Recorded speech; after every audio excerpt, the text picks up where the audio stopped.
We're told here to use a calculator to approximate the value of arctan negative 8.45.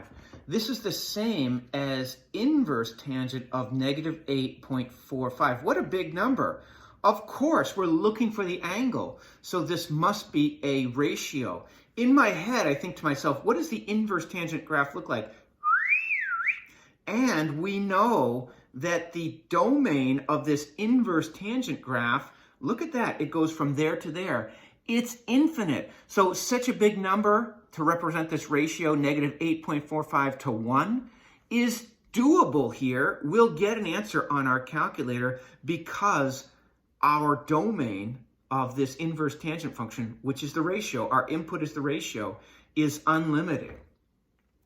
So if I am asked to find out the inverse tan of negative 8.45, I will go here to trig and do inverse tan of negative 8.45. Before I hit enter, I just want to make sure I'm going to go doc 7 2. I want to be in radians, and look, it tells me I'm in radians. Some of you also have to do menu 9. See, mine is not settings. Menu 9 is not settings, so I don't have to worry about that.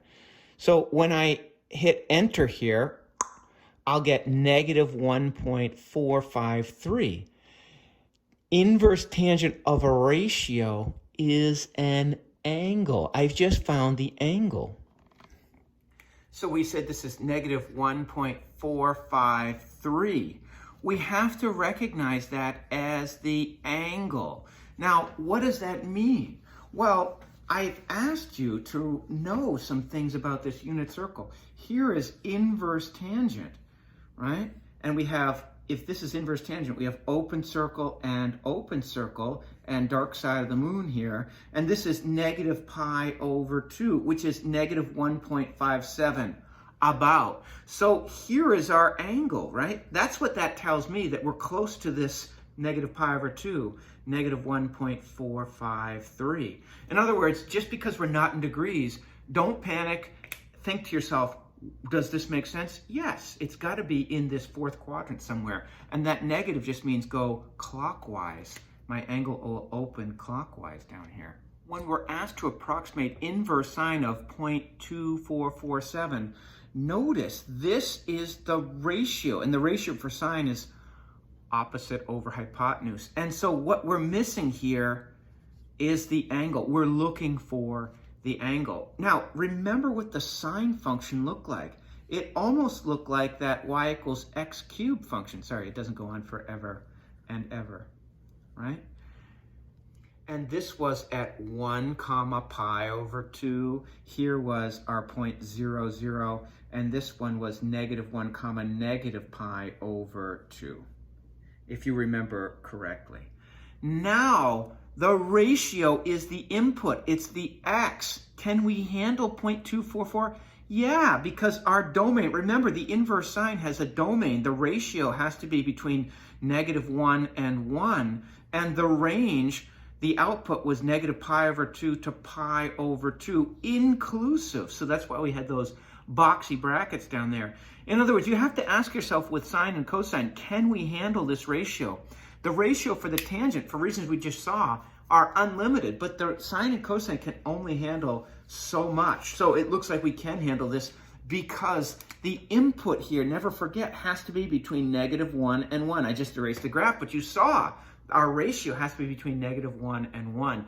And our output will be between negative pi over 2 and pi over 2, which is the right side of that unit circle. My calculator has been set to radians. How do I know? It says it up here. It says radians. And I can always do doc 7 2 and check. Yeah, it's in radians. Some of you have to check menu 9. I don't have to because mine says functions and programs. But if yours says settings, you also have to make everything into radians there.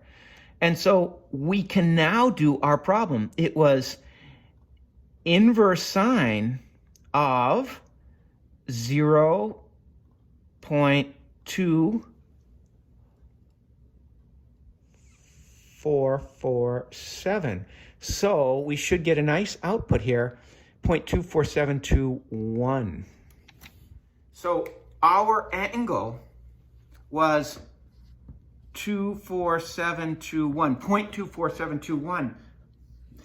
That's positive. Remember, here we have dark circle, dark side of the moon, and in radians, we're from negative pi over 2 to pi over 2. Well, that's positive there. And remember that this is 1.57, about, más o menos, for pi over 2. So this is our angle. We found it. Here it is, 0.24721. Do I freak out if I'm given radians? No, I'm very comfortable with radians, knowing that negative pi over 2 to pi over 2 is negative 1.57 to 1.57, or negative 90 degrees to 90 degrees if you insist on using degrees. But I would hope that you're comfortable with radians at this point.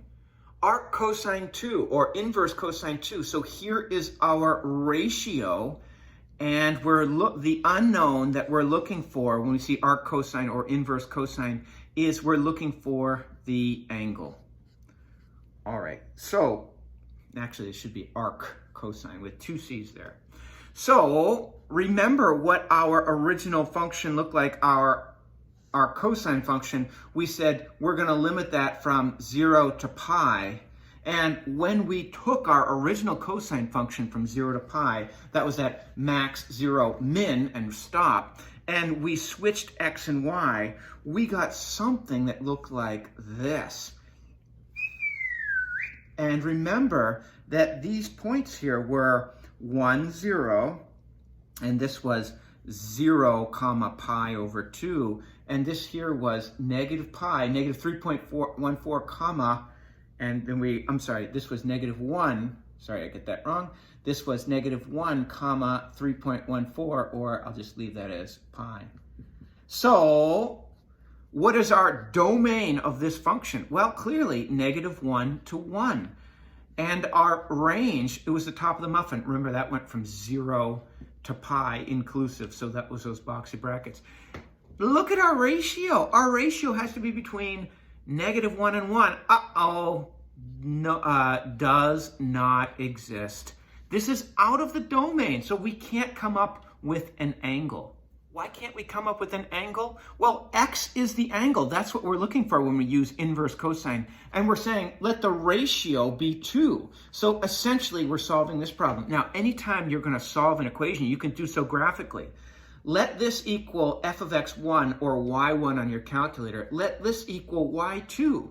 And if I graph cosine, max 0, min 0, max 0, and forever it's an even function, so I have that symmetry across the y-axis.